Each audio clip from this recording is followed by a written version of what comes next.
काली परी की शादी और जादुई फेस वॉश।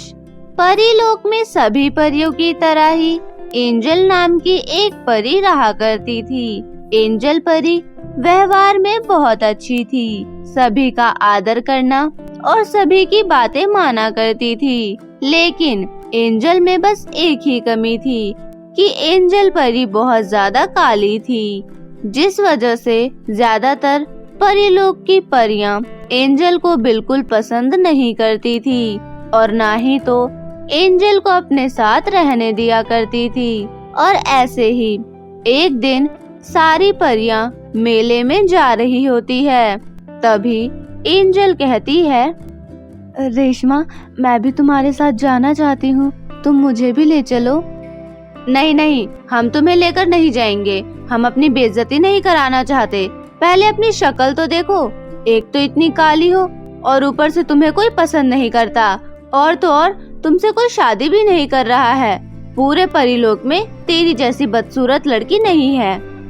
रेशमा, ऐसा मत बोलो, प्लीज मुझे भी अपने साथ लेकर चलो, मैं आज तैयार होकर आई हूँ। तभी तो तेरे ऊपर मेकअप भी सूट नहीं करता, और एक बार बोल दिया ना कि हम तुझे लेकर नहीं जा रहे, चली जा अब यहाँ से। रेशमा और सभी परियों के मुंह से अपना मजाक सुनकर एंजल को बहुत बुरा लगता है और फिर एंजल अपने घर में जाकर बहुत ज्यादा रोती है और बस अपने आप को कोसने लगती है कि उसका चेहरा ऐसा क्यों है। कोई उससे बात नहीं करता, कोई उससे प्यार भी नहीं करता। क्यों भगवान, क्यों मुझे ऐसा बनाया? ना ही तो मेरी कोई सहेली है और ना ही तो मुझसे कोई शादी कर रहा है, सिर्फ और सिर्फ मेरे इस रंग की वजह से। और ऐसा सोचकर एंजल बहुत ज्यादा उदास हो जाती है। अब ऐसे ही बहुत समय बीत जाता है। एक दिन एंजल की माँ कहती है, एंजल बेटा, मुझे फूलों की माला बनानी है, तो बगीचे में जाओ और फूल लेकर आओ। नहीं नहीं माँ, मैं वहाँ नहीं जाऊंगी, इस समय बगीचे में परियां होंगी और सभी मेरा मजाक बनाएंगी। बेटा, मुझे पता है तुम्हारा दिल बहुत खूबसूरत है, हमेशा चेहरे की खूबसूरती सब कुछ नहीं होती और तुम्हें उन लोगों की बात सुनने की कोई जरूरत नहीं है। तुम फूल लेकर सीधा घर आ जाना। अपनी माँ की बात सुनकर एंजल में हिम्मत आती है और फिर एंजल बगीचे में जाती है और देखती है कि वहाँ पर बहुत सारी परियां हैं। लेकिन एंजल बिना किसी से बात किए फूल लेने लगती है। लेकिन तभी रेशमा बोलती है, अरे फूल मत तोड़ो, वरना फूल भी तुम्हारी शक्ल की तरह ही मुरझा जाएगा। और ये फूल ही क्यों, तुम जिस भी चीज को छुओगी वो कोयला ही बन जाता है। और इस तरह रेशमा की बातों को एंजल बिल्कुल नजरअंदाज करती है। लेकिन फिर से रेशमा कहती है, क्या हो गया, आज नहीं बोलोगी? वैसे तो तुम्हारी जुबान बड़ी चपड़ चपड़ चलती है, पर आज तुम्हारे लड़ने का मूड नहीं है। और होगा भी कैसे, सबकी बातें सुन सुनकर तुम परेशान जो हो गई होगी, हो ही इतनी काली। और इस तरह रेशमा सभी परियों के साथ एंजल का बहुत मजाक बनाती है। देखो, अब तुम्हारा बहुत हो रहा है, बहुत देर से सुन रही हूँ। माँ कहती है कि चेहरे की सुंदरता सब कुछ नहीं होती, हमारा दिल साफ होना चाहिए, और जो कि तुम लोगों का नहीं है। और मुझे तुम्हारी बातों से कोई फर्क नहीं पड़ता। मुझसे जबान लड़ाओगी? और तेरी हिम्मत कैसी हुई मुझसे इस तरह से बात करने की?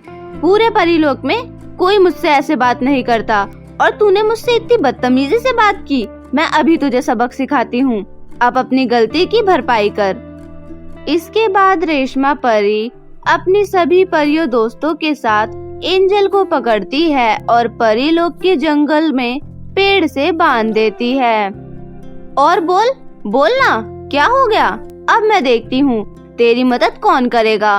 इतने जंगली जानवर रहते हैं कि कुछ मिनटों में ही सारे जंगली जानवर तुझे खा जाएंगे और फिर इस परीलोक की सबसे बदसूरत लड़की मर जाएगी। इसके बाद सभी परियां एंजल को छोड़कर वहाँ से निकल जाती है। बचाओ बचाओ, कोई है, बचाओ मुझे। एंजल बचाने के लिए बहुत आवाज लगाती है और तभी एंजल को शेर की दहाड़ने की आवाज सुनाई देती है। हे भगवान, ये तो शेर की आवाज लग रही है। उसने मुझे देख लिया है, अब वो मुझे खा जाएगा। कोई बचाओ, बचाओ मुझे, कोई है।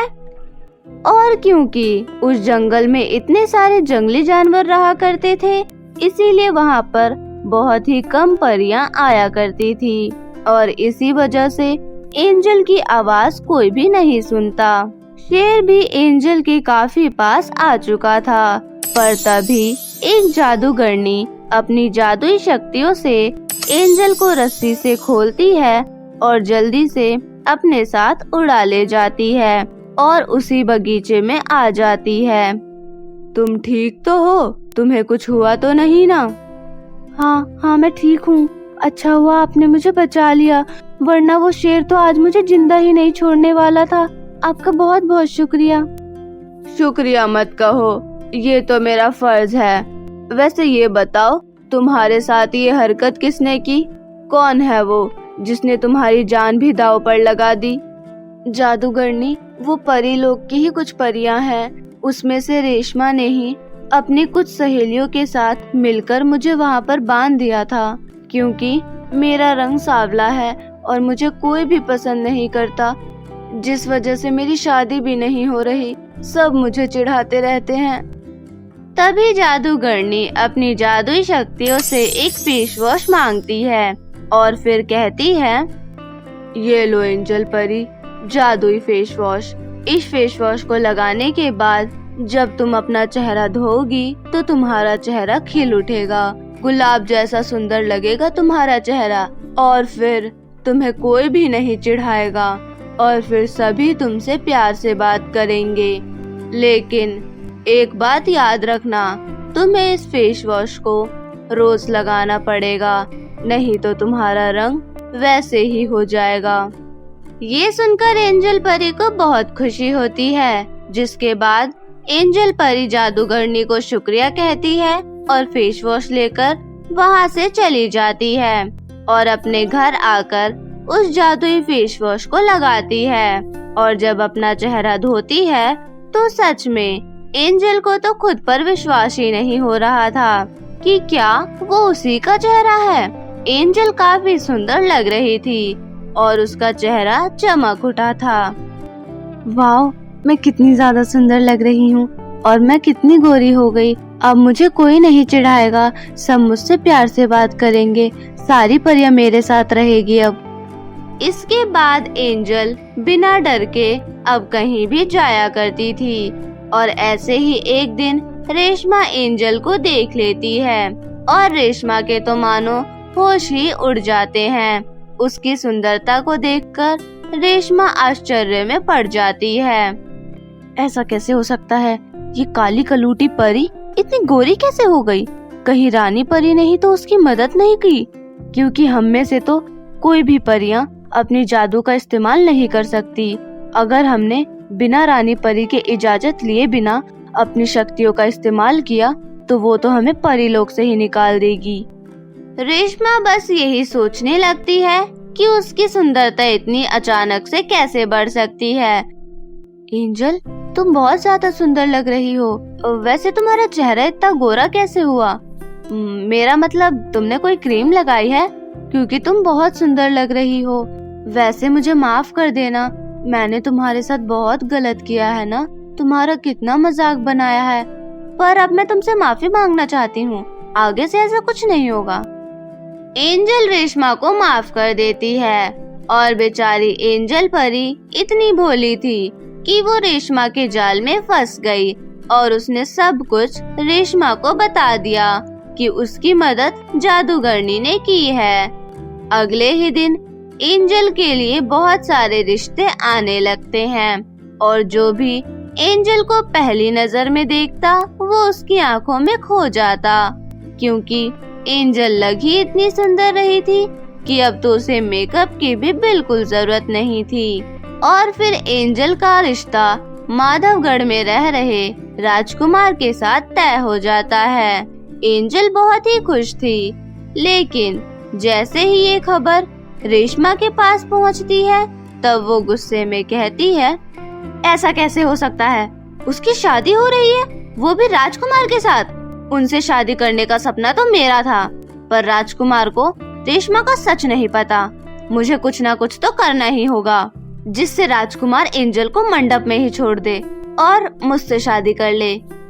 रेशमा को ये बात बिल्कुल हजम नहीं होती कि राजकुमार की शादी एंजल के साथ हो रही है, और तभी से रेशमा एक प्लान बनाने लगती है। वहीं एंजल के घर पर शादी की तैयारियां शुरू हो जाती है। अब एंजल की शादी का दिन बहुत ही करीब आ रहा था और एंजल अपनी शादी के लिए बहुत खुश थी कि आखिर में उसकी शादी हो रही है। ऐसे ही कुछ दिन बीत जाते हैं। शादी की तैयारियां करते करते पता ही नहीं चलता कि शादी का दिन कब आ जाता है। एंजल सुबह उठते ही पहले तो अपना फेस वॉश करती है। जैसे ही वो फेस वॉश करने के लिए अपना जादुई फेस वॉश ढूंढती है तो उसे फेस वॉश नहीं मिलता। हे भगवान, ये क्या हो गया? मेरा जादुई फेस वॉश कहाँ गया? अगर फेस वॉश नहीं मिला तो सब लोग मेरा मजाक बनाएंगे। ऐसे ही बहुत समय बीत जाता है और तभी एंजल की माँ की आवाज आती है, एंजल बेटा आ जाओ नीचे, राजकुमार तुम्हारा इंतजार कर रहे हैं। मुहूर्त का समय भी बीता जा रहा है, जल्दी आ जाओ। यहाँ बेचारी एंजल परेशान हो रही थी और वहीं रेशमा बहुत खुश थी, क्योंकि इन सब के पीछे रेशमा का ही हाथ था। शादी के एक दिन पहले ही रेशमा ने वो फेस वॉश चुरा लिया था। कल तो उसकी शादी है, अब देखती हूँ कैसे होगी उसकी शादी। जब राजकुमार को ये पता चलेगा। एंजल परी ने अपनी शादी में सभी परियों को बुलाया था, यहाँ तक कि रानी परी को भी। कुछ ना समझ आने के बाद एंजल नीचे चली जाती है और जैसे ही एंजल नीचे जाती है रेशमा जोर जोर से हंसकर उसका मजाक बनाने लगती है। अरे एंजल, तुम्हारे चेहरे को क्या हो गया? तुम इतनी काली कैसे हो गई? शायद मेकअप लगाना भूल गई होगी। और ऐसा कहकर रेशमा जोर जोर से हंसने लगती है।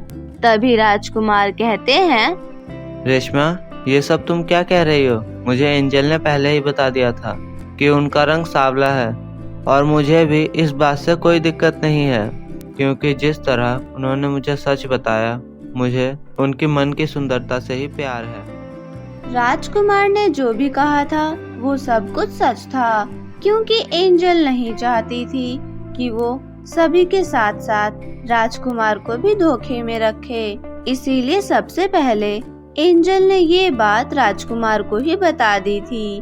और ये सब जानने के बाद रेशमा को बहुत बुरा लगता है। तभी वहाँ पर रानी परी भी आ जाती है और कहती है, रेशमा, तुम ऐसी परी हो जो हमेशा ही एंजल परी को सताती रहती हो। इस पूरे परिलोक में तुम जैसी परी जो इतनी जलन हो और इतनी खुदगर्ज हो, ये सब देखने के बाद मैंने फैसला लिया है कि तुम इस परिलोक में नहीं रहोगी। नहीं नहीं रानी परी, ऐसा मत कहिए। अगर आपने मुझे इस परिलोक से निकाल दिया तो मैं कहाँ जाऊंगी, क्या करूंगी? ऐसा मत कीजिए। रेशमा बहुत विनती करती है, लेकिन रानी परी एक नहीं मानती। तभी एंजल कहती है, रानी परी, रेशमा परी को माफ कर दीजिए। मैं नहीं चाहती कि हमारी परिलोक से कोई भी परी जाए। ये भी हमारे साथ पहले की तरह रहेगी और मैं आशा करती हूँ कि रेशमा आज के बाद ऐसा कुछ नहीं करेगी। इसके बाद रेशमा सभी से माफी मांगती है और एंजल के कहने पर रानी परी रेशमा को फिर से परिलोक में रख लेती है।